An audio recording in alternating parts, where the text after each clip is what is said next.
समझ गया, मैं सब समझ गया। सनी की आवाज़ कानों पर पड़ते ही रिया ने आर्यन को दरवाजे से पीछे ढकेल दिया और अपने रूम की कार्ड की उसे दे दी। फिर रिया ने सनी से पूछा, क्या समझ गए? सनी ने रिया को सैल्यूट करते हुए कहा, मैं सब समझ गया कि कब तुम गेम खेलते हो, चोरी छुपे घर से बाहर जाते हो और फिर टेरेस पर जाकर गेम खेलते हो। मतलब इतने टाइम से ये सब कुछ तुम मेरी आंखों के सामने कर रहे थे, लेकिन मुझे पता नहीं चला। आज मुझे समझ नहीं आ रहा कि मैं ज़्यादा बेवकूफ़ हूँ या तुम अल्ट्रा जीनियस। तुम जानते हो कि मैं तुम्हारा चाचा भी हूँ और सबसे बड़ा फ़ैन भी, लेकिन इस वक्त मैं सिर्फ तुम्हारा चाचा हूँ। तुम अभी अंदर चलो, वो खड़ूस मिस मैरी आ चुकी है तुम्हें पढ़ाने। बहुत गुस्से में है, कब से तुम्हारा वेट कर रही है। सनी ने रिया का हाथ पकड़ लिया और उसे प्रेसिडेंशियल स्वीट 2401 में ले गया। अंदर जाते ही रिया ने देखा, भले ही उसके प्रेसिडेंशियल स्वीट की बनावट एक जैसी थी, मगर सजावट में बहुत फ़र्क था। हर चीज़ एक तरीके से रखी हुई थी। ऐसा लग रहा था जैसे रूम के फर्नीचर को भी डिसिप्लिन में रहने की वार्निंग दी गई थी। रिया को डाइनिंग टेबल पर सर पर हाथ रखी एक औरत दिखी। रिया को देखते ही वो गुस्से से चेयर पर से उठी और अंदर बेडरूम में चली गई। रिया ने सनी की ओर देखा। सनी खुद बहुत डर गया था। उसने धीरे से रिया के कानों के पास आकर कहा, तुम सिर्फ ये कह देना कि तुम्हें भैया ने नीचे बुलाया था, बाकी मैं संभाल लूँगा। ये कहते हुए सनी ने रिया को बेडरूम में छोड़ दिया और दरवाज़ा बंद कर लिया। मिस मैरी ने राइटिंग टेबल पर रखी रूलर उठा ली, फिर गुस्से को काबू में कर लिया और अपने शांत अंदाज में रिया से कहा, बेवकूफ़ हो तुम, लेकिन अब बदतमीज़ भी हो गए हो। पिछले आधे घंटे से मैं तुम्हारा इंतज़ार कर रही थी और तुम आने के बाद सॉरी भी नहीं कहते। रोज़ रोज़ तुम्हें इस रूलर से पीटती हूँ ताकि तुम गलती ना करो, मगर तुम हो कि सुधरने का नाम ही नहीं लेते। कहते हैं बच्चे में या तो अपने पापा की क्वालिटी होती है या अपनी माँ की। तो तुम्हारे अंदर किसकी क्वालिटी आई होगी? अब ये तो सबको पता है कि तुम अपने पापा की तरह स्मार्ट और इंटेलिजेंट नहीं हो।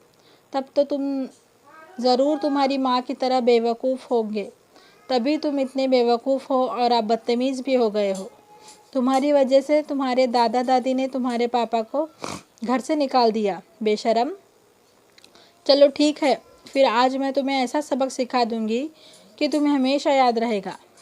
ये बात सुनकर रिया को बहुत गुस्सा आया। एक तो रिया को पता चला कि ये टीचर बिना वजह रोज़ आर्यन को मारती थी, और दूसरा कि वो आर्यन की माँ को बिना वजह गाली दे रही थी। रिया मिस मैरी को एक करारा जवाब देने ही वाली थी, तब बेडरूम का दरवाज़ा खुलने की आवाज़ आई। रिया ने पीछे मुड़कर देखा तो उसके सामने रोहित मारवा खड़ा था। रोहित मारवा को देखकर रिया का सारा गुस्सा जैसे गायब हो गया।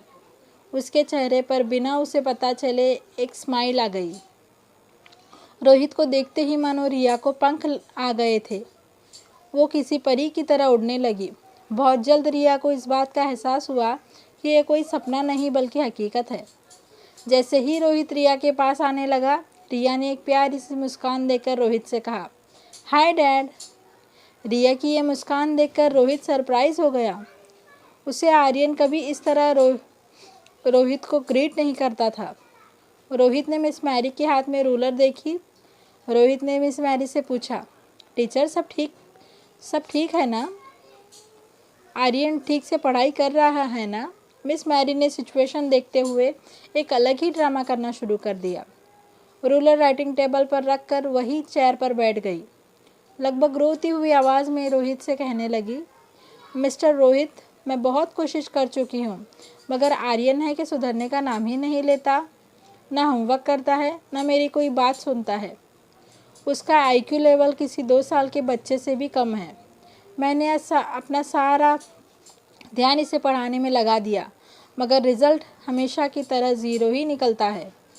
मैं आपसे कितनी बार कह चुकी हूँ कि आपका बेटा स्पेशल केस है, इसे स्पेशल स्कूल में डाल दीजिए। आर्यन जैसे बच्चों को पढ़ाना हम जैसे साधारण टीचरों के बस की बात नहीं। मैरी की ये बात सुनकर रोहित काफ़ी निराश हो गया, मगर उसने अपने चेहरे पर अपनी उदासी आने नहीं दी। रोहित रिया के पास घुटनों पर बैठा, उसकी आंखों में आंखें डालकर देखने लगा। रोहित को इतना पास से देखकर रिया की मुस्कान और बड़ी हो गई। इतने पास से रोहित और भी ज़्यादा हैंडसम लग रहा था। उसकी स्टेबल दाढ़ी, पतले होंठ और होठों के नीचे एक तिल रिया की इमेजिनेशन में उसके डैड जैसे थे। उस डेफिनेशन में रोहित बिल्कुल परफेक्ट उतरता था। रिया का मन अभी रोहित को देखते हुए भरा नहीं था। तभी उसके कान पर रोहित की आवाज़ पड़ी, आर्यन बेटा, तुम होमवर्क क्यों नहीं करते? मिस मैरी को कंप्लेन का मौका देते ही क्यों हो? रिया बिना कुछ बोले सिर्फ रोहित को देख रही थी। रोहित की बातों का क्या जवाब देना है यह ना तो रिया को जानती थी और ना ही उसे इंटरेस्ट था। रिया को चुपचाप खड़ा देखकर मिस मैरी ने अपनी झूठी कहानी और आगे बढ़ा दी। देखा मिस्टर रोहित मारवा, बस ऐसे ही कोई भी सवाल पूछो तो ऐसे ही एक्सप्रेशन देता है आर्यन। ना तो खुद बात करता है, ना तो मेरी बात का समझता है। मैथ्स के एग्ज़ाम से पहले ज्योग्राफी पढ़ता है और ज्योग्राफी की एग्ज़ाम से पहले हिस्ट्री। ऐसे बच्चे को डिसिप्लिन में लाना बहुत मुश्किल है। और फिर बच्चा ही तो है, मार भी तो नहीं सकते। मैरी की ये बात सुनकर रिया ने मैरी की ओर देखा।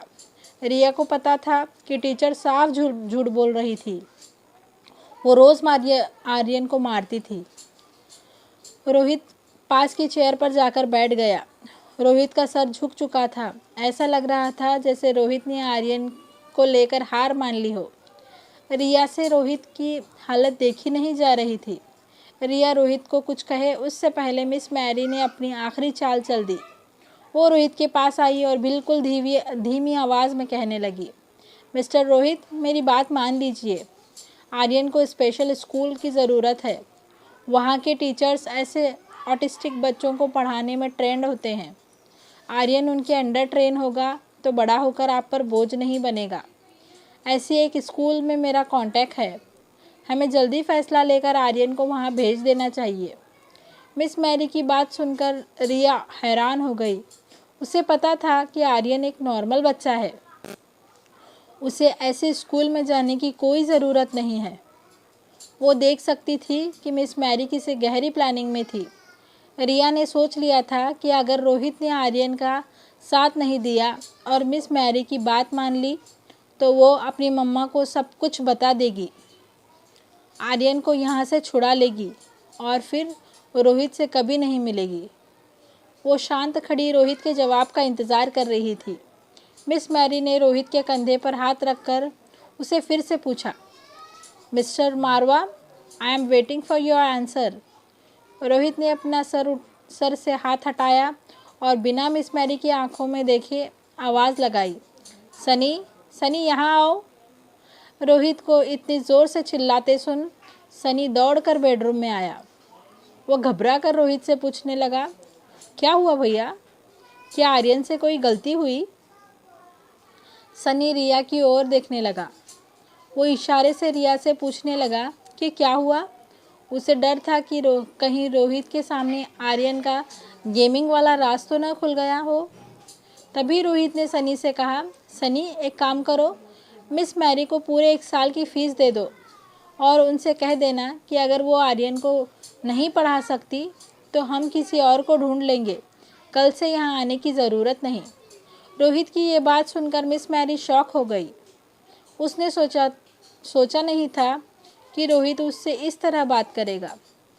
बात को बिगड़ते देख मैरी ने सिचुएशन को संभालने की कोशिश की और कहने लगी, मैं मनाली की बेस्ट टीचर हूँ। जो मैं नहीं कर सकती वो मनाली का कोई टीचर नहीं कर सकता। बाकी आपको जो ठीक लगता है आप वो कीजिए। आर्यन आपका बेटा है, लेकिन एज अ टीचर मेरा फ़र्ज़ बनता है कि मैं अपने स्टूडेंट के भविष्य के लिए आपको सही सजेशन दूँ। मेरे सजेशन को मानना या ना मानना आपके हाथ में है। ये कहकर मिस मैरी कमरे से जाने लगी। तभी रिया को लगा कि मिस मैरी को इस तरह बिना किसी सज़ा के जाने दिया तो वो आर्यन जैसा बर्ताव किसी और बच्चे के साथ भी तो कर सकती है। तो अब रिया का रिया एक ड्रामा शुरू कर दिया। वो रोहित के पैरों से लिपट कर बोली, आई एम सॉरी डैड, मेरी वजह से आपको बहुत बदनामी हुई है। I am really sorry dad, मैं आप जितना स्मार्ट और इंटेलिजेंट नहीं हूँ, और मैं अपनी माँ की तरह बेवकूफ़ हूँ, बदतमीज़ हूँ। तभी तो आपको दादा दादी ने घर से निकाल दिया। आर्यन की ये बात सुनकर रोहित को बहुत बड़ा झटका लगा। उसने आर्यन को इस तरह बिहेव करते कभी नहीं देखा था, और आर्यन के मुंह से ये सारी बातें सुनकर रोहित रिया के बिल्कुल सामने ज़मीन पर बैठ गया। उसे दोनों हाथों से पकड़कर पूछा, नो आर्यन, ऐसी कोई बात नहीं है, लेकिन तुम्हें ये सब किसने कहा? रिया ने अपना हाथ ऊपर करके दरवाजे पर खड़ी मिस मैरी की ओर इशारा किया। रिया रोहित के पीठ के पीछे उसके कंधे पकड़कर छुप गई। मिस मैरी को समझ नहीं आ रहा था कि वो क्या करे। उसे अंदर ही अंदर डर भी लग रहा था कि ये बात सुनकर रोहित उसके साथ क्या करेगा। वो अटक अटक कर अपने डिफेंस में बोलने लगी, मिस्टर मारवा, आर्यन झूठ बोल रहा है। एक्चुअली ये ऐसे लड़के अक्सर झूठ बोला करते हैं। मैंने आपसे कहा था ना, it is dangerous to keep him here. तभी रोहित के पीछे छुपी रिया ने अपना मुंह बाहर निकाला। फिर मिस मैरी को देखकर अपनी जीभ बाहर निकाली और कहा, sorry teacher, please don't start hitting me again. ये सुनकर रोहित और सनी दोनों को लगा कि अगर मिस मैरी लड़का होती तो उसके किए की सज़ा उसे यहीं दे देते। रोहित की आंखों में गुस्सा देखकर मिस मैरी घबरा कर मेन डोर की ओर भागने लगी। मेन डोर के बाहर रोहित के गार्ड्स ने मिस मैरी को रोक लिया। रोहित ने रिया के माथे पर हाथ घुमाते हुए कहा, आर्यन बेटा, तुम थोड़ी देर खेलो, डैड अभी आते हैं। इतना कहकर आर्यन खड़ा हुआ और सनी के साथ बेडरूम का दरवाज़ा बंद करते हुए बाहर चला गया। मिस मैरी को पता चल गया था कि अब बचने का कोई रास्ता नहीं था। गार्ड्स ने उसका रास्ता रोक कर रखा था। पीछे रोहित बेहद गुस्से में उसकी ओर बढ़ रहा था। रोहित मिस मैरी के पास आकर रुक गया और अपनी जेब से फ़ोन निकालकर डायल करते हुए बोला, अभी आगे की पूछताछ आपसे पुलिस करेगी। आई विल मेक श्योर कि आप पर चाइल्ड हरासमेंट का ऐसा केस हो जिसमें आपको बेल तक न मिले, and I will hire the best lawyer of Manali. ये सुनते ही मिस मैरी ने रोहित के पांव पकड़ लिए। रोते हुए सब कुछ कन्फेस करने लगी। I am sorry mister Rohit, मुझे माफ़ कर दीजिए, मैंने ऐसा सिर्फ पैसों के लिए किया था। मैं जानबूझकर आर्यन को टॉर्चर करती थी, उसे गलत सिखाती थी, ताकि आप कन्विंस हो जाएं कि आर्यन नॉर्मल बच्चा नहीं है और आप उसे स्पेशल स्कूल में डाल दें। रोहित के पांव झटक कर मिस मैरी से अपने आप को अलग किया और पूछा, किसने पैसे दिए थे ये सब करने के लिए? किसने पैसे दिए थे, बोलो। मैरी कुछ जवाब नहीं दे पा रही थी। उसे समझ नहीं आ रहा था कि वो क्या करे। तभी रोहित ने चिल्लाकर पूछा, will you tell me or should I call the police? Mary के पास और कोई रास्ता नहीं था। उसने अपने दोनों हाथ जोड़कर लिए और कहा, आपके अंकल मिस्टर किशोर मारवा ने मुझे पैसे दिए थे। इतना कहकर मैरी फूट फूट कर रोने लगी। रोहित ने गार्ड्स को इशारा किया कि वो मैरी को कमरे से ले जाएं। रोहित कभी सोच भी नहीं सकता था कि उसे अपने परिवार के लोग उसके बेटे की जान के दुश्मन बन जाएंगे। रोहित का गुस्सा गिल्ट में बदल गया। वो फिर से आर्यन के बेडरूम की ओर चलने लगा। रिया दरवाजे के बाहर जाकर सब कुछ देख रही थी। रोहित के आते ही रिया दौड़कर रोहित के पास गई और रोहित के पांव से लिपट गई। रोहित को इस बात की खुशी थी कि रोहित ने आर्यन को अपने हाल पर नहीं छोड़ा।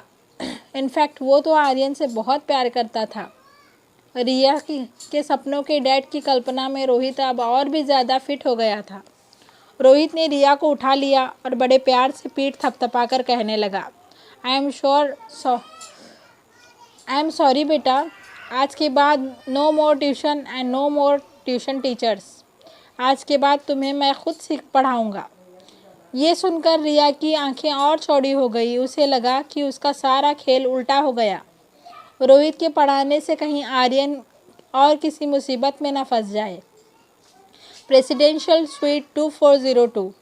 वहाँ अनिका जब स्वीट में आई, उसने देखा कि उसके बेटी आज बिल्कुल शांत और समझदार बिहेव कर रही है। न गेम खेल रही थी, न ज़ोर ज़ोर से टीवी देख रही थी। वो नहीं जानती थी कि वो जिसे रिया समझ रही थी वो दरअसल आर्यन है। आर्यन अनिका को देखकर इतना खुश हो गया था कि उसकी नज़रें अनिका से हटी नहीं रही थी। अनिका बालकनी में जाती तो आर्यन उसके पीछे बालकनी में चला जाता। अनिका बेडरूम में जाती तो वो चुपचाप, आर्यन भी उसके पीछे पीछे बेडरूम में चला जाता। अनिका सोफे पर बैठकर ज्योति बुआ के ऑपरेशन के बारे में कुछ सोच रही थी। उसकी नज़र सामने बैठे आर्यन पर पड़ी। अनिका ने नोटिस किया कि आज फिर से रिया की आंखें सुस्त लग रही थी। उसने आर्यन को दोनों हाथों से पकड़ा और अपनी ओर खींच लिया और गले से लगा लिया। फिर उसकी पीठ थपथपाने लगी। आर्यन के लिए यह सब किसी सपने से कम नहीं था। अनिका के हक करते ही आर्यन को कब नींद आ गई उसे पता नहीं चला। अनिका ने नोटिस किया कि रिया नींद में है और उसकी हल्की सुरीली आवाज़ में कहा, चलो मम्मा को भी नींद आ रही है, let's have bath and sleep. Anika Aryan को उठाकर बाथरूम ले गई। अनिका ने बाथ टब में पानी भरना शुरू किया। तभी आर्यन की नींद खुली और उसे इस बात का एहसास हुआ कि अगर अनिका ने उसे नहलाया तो उसे पता चल जाएगा कि वो रिया नहीं है और फिर उसके और रिया के सुपर पावर चले जाएंगे। एक लड़की को देखा तो, अनिका की एक अनोखी लव स्टोरी। इस कहानी के सारे एपिसोड्स को देखने के लिए मेरे चैनल को सब्सक्राइब करें और डेली एपिसोड एंजॉय करें। Thank you.